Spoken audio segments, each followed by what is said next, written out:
Masih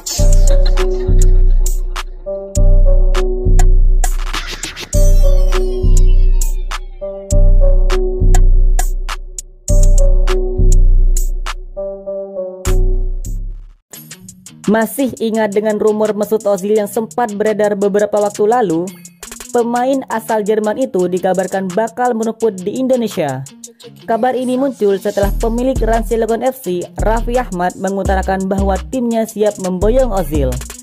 Raffi bahkan mengaku sudah intens melakukan komunikasi dengan peraih Piala Dunia 2014 tersebut.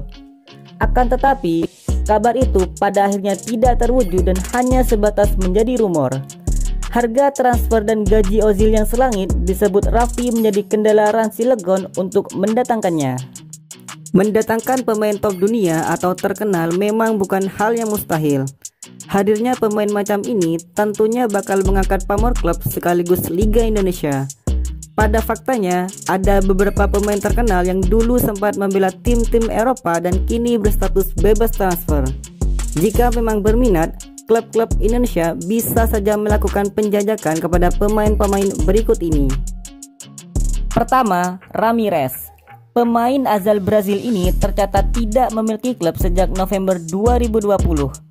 Terakhir kali dia bermain bersama klub asal negaranya yakni Palmeiras. Pemain berusia 34 tahun itu cuma mencatatkan 37 penampilan buat Palmeiras. Ramires sendiri merupakan mantan pemain Chelsea yang berhasil memenangkan Liga Champions dan Liga Inggris.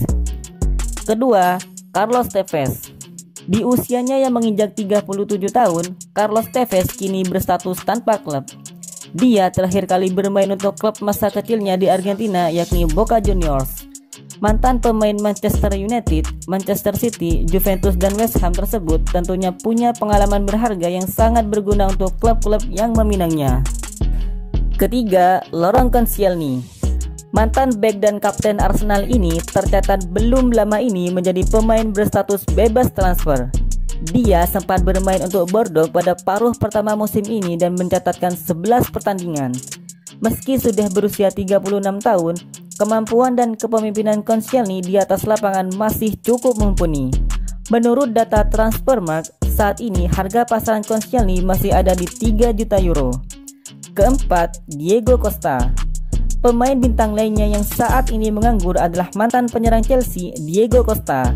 Pemain berusia 33 tahun tersebut baru saja mengakhiri kontrak di klub Brazil Atlético Mineiro.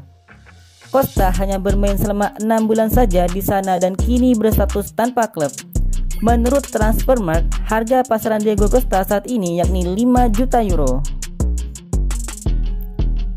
Kabar transfer Pratama Arhan dari PSS Semarang ke klub Jepang Tokyo Verdy rupanya juga sudah sampai ke Malaysia. Sejumlah media olahraga negeri jiran tersebut ramai-ramai membahas kepindahan sang bek kiri timnas Indonesia yang memang cukup mengejutkan itu. Salah satunya Phuket FC. Mereka dengan antusias mengabarkan perkara Arhan dan mendoakan yang terbaik untuk karir sang pemain 20 tahun itu di negeri Sakura. Fullback kiri internasional Indonesia, Pratama Arhan secara resmi sudah diumumkan menjadi pemain baru ke-11 J2 League yakni Tokyo Verdy.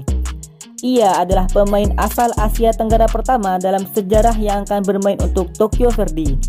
Tes medis dan pengenalan resmi akan dilaksanakan dalam waktu dekat beserta penyerahan nomor punggung 38. Pratama Arhan bukan datang sebagai pemain pinjaman karena diberi kontrak permanen. Tidak ada pemberitahuan soal berapa lama durasi kontrak tersebut, tulis Phuket FC dalam artikelnya. Phuket FC juga membahas bagaimana proses transfer Pratama Arhan yang sudah direncanakan oleh Tokyo Verdy sejak Agustus tahun lalu. Dia sanggup mengantarkan timnas Indonesia melaju ke babak final dengan sumbangan 2 gol sebagai pemain inti. Pertandingan sengit Barcelona melawan Napoli di leg pertama playoff babak 16 besar Liga Eropa berakhir imbang dengan skor 1-1. Dalam laga ini, Barcelona yang bermain dengan 3 pemain di depan, Pierre-Emerick Aubameyang di tengah dengan Adama Traoré sisi kanan dan Ferran Torres di sisi kiri. Dalam formasi 4-3-3, Barcelona terus menekan lini pertahanan tim tamu. Namun, pasukan Xavi Hernandez tak mampu mencetak gol di babak pertama. Mereka justru kebobolan pada menit ke-29 lewat gol Zielinski melalui serangan balik. Tertinggal 1 gol membuat Barcelona bermain ngotot. Mereka terus menggempur pertahanan Napoli. Pasukan Luciano Spalletti harus berjibaku menahan serangan tim tuan rumah untuk bisa menjaga gawangnya dari kebobolan. Hasilnya, babak pertama berakhir dengan skor 0-1 untuk tim tamu. Barcelona mencetak gol balasan pada menit ke-59 melalui tendangan penalti Ferran Torres. Tuan rumah mendapatkan hadiah penalti setelah Juan Jesus melakukan handball di area terlarang. Namun, hingga wasit meniup peluit panjang, tidak ada gol tercipta. Barcelona hanya bisa mendapatkan hasil imbang 1-1 atas tim tamunya. Barcelona dan Napoli akan kembali berhadapan di leg kedua playoff babak 16 besar Liga Eropa di Stadion San Paulo Jumat dini hari pekan depan 25 Februari 2022.